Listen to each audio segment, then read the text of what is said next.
Chapter 12 Days of Waiting. Fenton Hardy had high hopes of a quick solution of the mystery when he went to New York.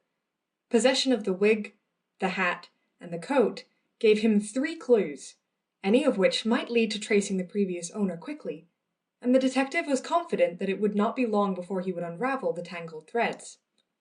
He had not stated his optimism to the boys, being careful not to arouse their hopes, but in his heart he thought it would be but a matter of hours before he ran the owner of the red wig to earth.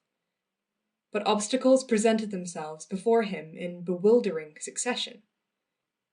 The wig appeared to be his chief clue, and when he arrived in the city he went directly to the head office of the company that had manufactured it.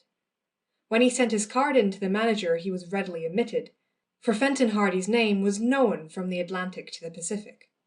"Some of our customers in trouble, Mr. Hardy?"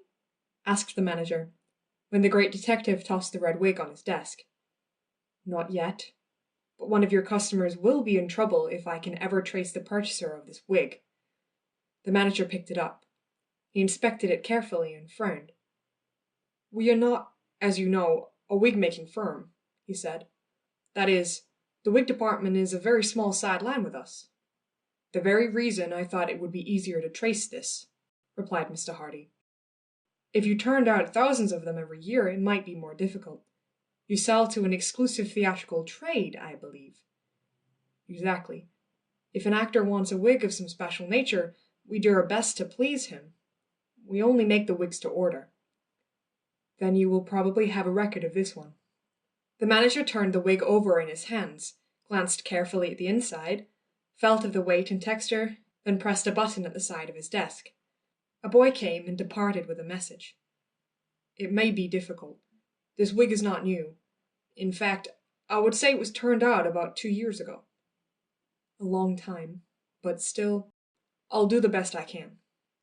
A bespectacled old man shuffled into the office at that moment, in response to the manager's summons, and stood waiting in front of the desk. "Kaufman, here," said the manager, "is our expert. What he doesn't know about wigs isn't worth knowing."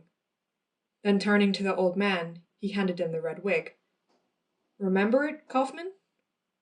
The old man looked at it doubtfully. Then he gazed at the ceiling. "Red wig, he muttered. "About 2 years old, isn't it?" prompted the manager. "Not quite.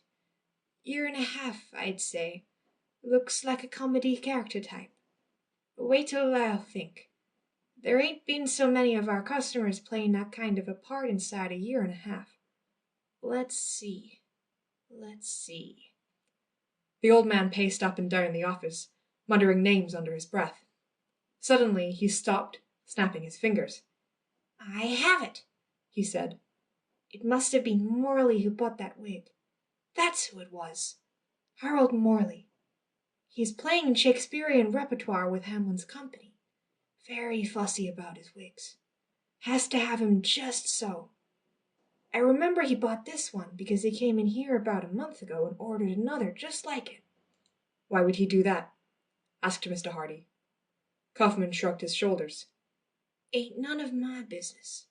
Lots of actors keep a double set of wigs. Morley's playing down at the Crescent Theatre right now. Call him up." "I'll go and see him," said Mr. Hardy, rising. "You're sure he is the man who ordered that wig?" "Positive," replied Kaufman, looking hurt. "I know every wig that goes out of my shop. I give 'em all my personal attention. Morley got the wig, and he got another like it a month ago. I remember." "Kaufman is right," put in the manager. "Morley has a very good account with us. If Kaufman said he remembers the wig, it must be so." "Well, thank you for your trouble," answered Fenton Hardy. "I may be able to see Mr. Morley in his dressing room if I hurry. It lacks about half an hour of theatre time." "You'll just about make it. Glad to have been of service, Mr. Hardy. Any time we can do anything for you, just ask." "Thank you." And Fenton Hardy shook hands with Kaufman and the manager, then left the office, bound for the Crescent Theatre. But the detective's hopes were not as high as they'd been. He knew that Morley, the actor, was certainly not the man who had worn the wig on the day the roadster was stolen, for the Shakespearean company of which Morley was a member had been playing a 3 months' run in New York. It would be impossible for the actor to get away from the theatre long enough for such an escapade, just as it was improbable that he would even try to do so. He presented his card to a suspicious doorman at the Crescent and was finally admitted backstage and shown down a brilliantly lighted corridor to the dressing room of Harold Morley. It was a snug little place, the dressing room, for Morley had fitted it up to suit his own tastes once it was assured that the company would remain at the Crescent for an extended run. There were pictures on the walls, a potted plant in the window overlooking the alleyway, and a rug on the floor. Seated before a mirror with electric lights at either side was a stout little man, almost totally bald. He was diligently rubbing cold cream on his face, and when Fenton Hardy entered he did not turn around, but, eyeing his visitor in the mirror, casually told him to sit down. "Often heard of you, Mr. Hardy," he said, in a surprisingly deep voice that had a comical effect in contrast to his diminutive appearance. "Often heard of you. Glad to meet you. What kind of call is this? Social? Or professional?" "Professional." Morley continued rubbing cold cream on his jowls. "Spill it," he said briefly. "What's it all about?" "Ever see this wig before?" asked Mr. Hardy, tossing the red wig on the table. Morley turned from the mirror, and an expression of delight crossed his plump countenance. "Well, I'll say I've seen it before," he declared.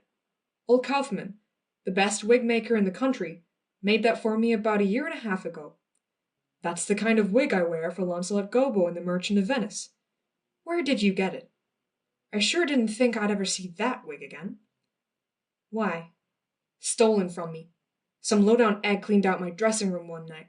During the performance. Nerviest thing I ever heard of. Came right in here while I was doing my stuff out front, grabbed my watch and money and a diamond ring I had lying by the mirror, took this wig and a couple of others that were lying around, and beat it.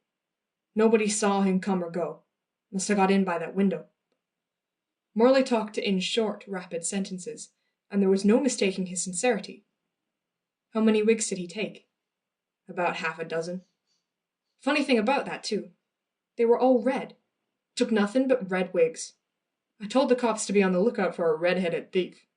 I didn't worry so much about the other wigs, for they were for old plays, but this one was being used right along. Kaufman made it specially for me.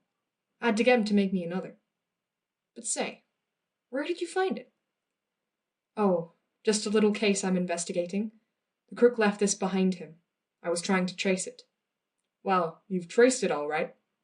But that's all the help I can give you. The cops never did find out who cleaned out my dressing room." Mr. Hardy was disappointed. The clue of the red wig had led only to a blind alley. But he concealed his chagrin and tossed the wig over to Morley. "Gee, and I'm sure glad to get it back again," declared the actor. "Things haven't gone right with me at all since I lost that wig. Losing it brought me a whole flock of bad luck. Sorry I can't help you find the guy that took it. What's he been up to now?" Fenton Hardy evaded the question. "Oh, I'll probably get him some other way. Give me a list and a description of the stuff he took from you. Probably I can trace him through that." "Hop to it," said Morley breezily. "Hop right to it, old man. Here's a list of the stuff right here." He reached in a drawer and drew out a sheet of paper which he handed over to the detective. "That's the same list I gave to the cops when I reported the robbery. Number of the watch and everything." Mr. Hardy folded the list and put it in his pocket. Morley glanced at his watch, lying beside the mirror, face up, and gave an exclamation. "Suffering's Sebastopol! Curtain in 5 minutes, and I'm not half made up yet. Excuse me, Mr. Hardy, but I gotta get busy. In this business, I'll be ready in a minute, doesn't go." He seized a stick of grease paint and feverishly resumed the task of altering his appearance to that of the character he was portraying at the matinee that day. Mr. Hardy, smiling at the actor's casual informality, withdrew from the dressing room and made his way out to the street. "A blind alley," he muttered. "I was sure I could trace the fellow by means of the wig. Oh, well." He shrugged his shoulders. "I still have the hat and the coat.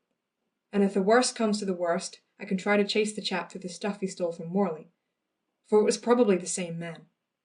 But it looks like a big job." It was a big job.